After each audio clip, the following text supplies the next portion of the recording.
За яг мэдээж тухайн үед бол Чехословак гэж улс байсан. Тэгээд би бол Чех талдаас сурсан, Чех хэллээс сурсан гэсэн.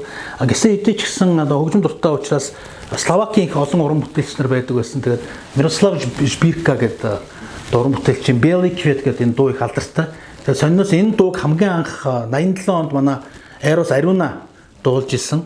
Тухайн үед бол нөгөө одоо гадаадын дуучид их Монголд ирж тэдний дууг монголчууд маань дуулдаг нэг тийм тэмцээн ах トゥ угийн аялгуучуул нэг тийм тэмцээн явдаг байсан. Тэрэн дээр Ариуна жишээлбэл энэ дууг дуулж ирсэн. Белый Квет гэдэг одоо орчуулах юм бол цагаан цэцэг гэсэн. За Белый Квет. Белый Квет, даруем тебе белый квет.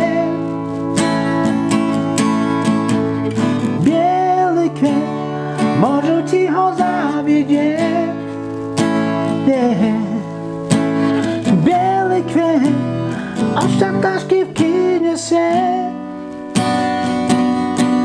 Студеный белый квет, чи на разлучку принесем.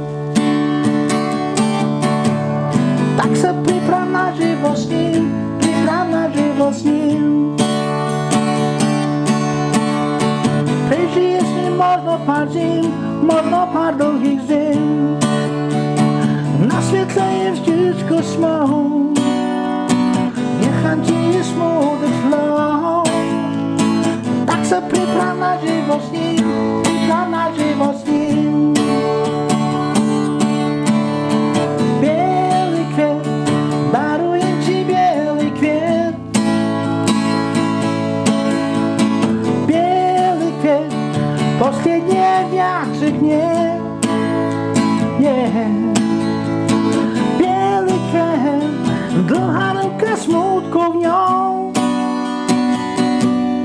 Studený bielý kvet ti dávam navždy s úsmevom.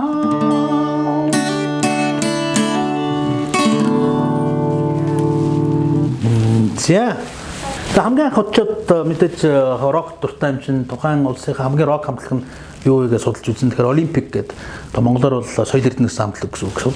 Тэгэхээр Олимпикийн хамгийн нэг алдартай дуу гэдгийг Ясна Справа гэдэг. Тэгээ тэрийг анх сурж исэн. Одоо мартаг багш найдаж байна.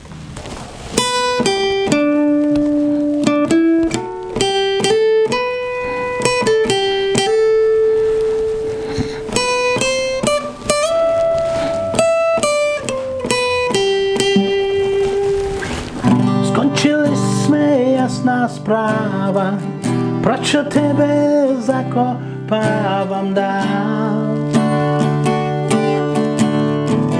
Проигритем я, обоих се бал. Ti k tobie se zvidím zvenčí, připadám si starší, menší sám. Kam se kouknu, kousek tebe mám. Pěnu z vůní jablečnou, vyvanulý sprej. Telefon se z uši, lasmu šňůru. Knižku krásně zbytečnou, co má živý děj. Píše se v ní, jak se lítá vzůru. Lítá vzůru.